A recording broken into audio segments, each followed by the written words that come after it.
తెలంగాణలో బీఆర్ఎస్ కి వరుస ఎదురు దెబ్బలు తగులుతున్నాయి. ఈ క్రమంలో బీఆర్ఎస్ నుంచి అత్యంత కీలక నేత బయటకు వస్తున్నట్లు తెలుస్తుంది.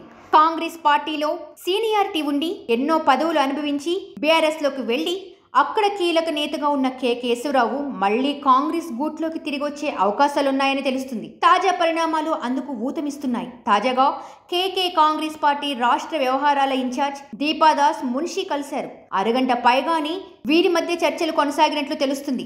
అంతేకాక జీహెచ్ఎంసీ మేయర్ గద్వాల విజయలక్ష్మి కూడా ఇందులో పాల్గొన్నారని సమాచారం. విజయలక్ష్మి కాంగ్రెస్ లో చేరతారని ఎప్పటి నుంచో వార్తలు వస్తున్నాయి. అయితే ఇప్పుడు కేకే కూడా అదే దారిలో నడవడం విశేషం. వీరిద్దరూ పార్టీని వీడితే అది బీఆర్ఎస్ కి గట్టి దెబ్బగా మారడం ఖాయం.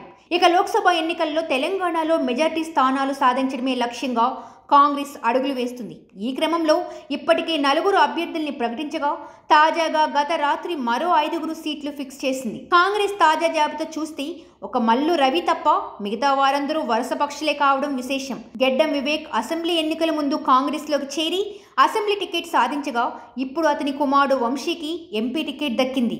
ఇక మిగతా 3 ఇటీవలే కాంగ్రెస్ లో చేరిన వారు కావడం విశేషం. గత 10 ఏళ్లుగా పవర్ లో ఉన్న బీఆర్ఎస్ నుంచి ఇప్పుడు కాంగ్రెస్ పార్టీ లోక్సభ ఎన్నికలకు రెడీమేడ్ గా అభ్యర్థులు లభించినట్లయింది. బీఆర్ఎస్ లో గతంలో నుంచి ప్రాధాన్యత పొందిన పట్నం మహేందర్ రెడ్డి ఆయన భార్య చేవళ్ల సీటు కోసం కాంగ్రెస్ లో చేరారు. అయితే అక్కడి సిట్టింగ్ ఎంపీ కూడా కారు దిగి కాంగ్రెస్ గూటికి చేరడంతో పట్నం సునీత మల్కాజ్గిరికి షిఫ్ట్ అయ్యారు. ఇక అక్కడ ఆమెకి సీటు విషయంలో మాజీ బీఆర్ఎస్ నేతలు అయిన మైనంపల్లి హనుమంతరావు, కంచెర్ల చంద్రశేఖర్ రెడ్డి నుంచే పోటీ ఉండటం విశేషం. ఇక మరో సీటు 4 రోజుల క్రితమే కాంగ్రెస్ లో చేరిన దానం నాగేందర్కి ఇచ్చారు. నాగేంద్రకి సికింద్రాబాద్ సీటు దక్కింది. ఇక ఇక్కడ సీటు కోసం గత నెలలో మాజీ మేయర్ బొంతు రామ్మోహన్ని పార్టీలో చేర్చుకున్నారు. ఇప్పుడు ఆయన్ని కాదని దానంని చేర్చుకుని టికెట్ ఇచ్చారు. అంటే బీఆర్ఎస్ బేతాళకి కాంగ్రెస్లో ప్రాధాన్యత దక్కుతుంది. ఈ క్రమంలో కేకే కూడా జాయిన్ అవుతున్నట్లు తెలుస్తుంది. లోక్సభ ఎన్నికల్లో 14కి పైగా సీట్లు సాధించాలని రేవంత్ లక్ష్యంగా పెట్టుకున్నారు. అధిష్టానానికి సైతం ఆ మేరకు మాట ఇచ్చారు. అందుకోసం బలమైన అభ్యర్థుల్ని బరిలో దించాలని భావించి వలసల్ని ప్రోత్సహించారు.